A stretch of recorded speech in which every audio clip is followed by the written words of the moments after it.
Hi, friends. Now it's time to listen and follow along as we read together The Thirsty Bird Gets a Drink. One April afternoon, a big black bird went flying from tree to tree to tree, taking in the sights and sounds and smells of spring. All that flying around made him thirsty.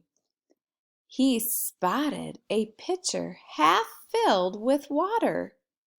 But when the bird dipped his beak into the pitcher, it didn't reach the water.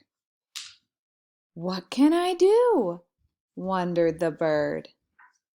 He spotted a pile of pebbles and said, "I'll raise the water up with these pebbles so that I can take a drink."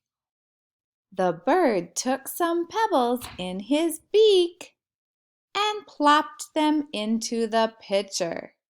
Plink, plink, plink.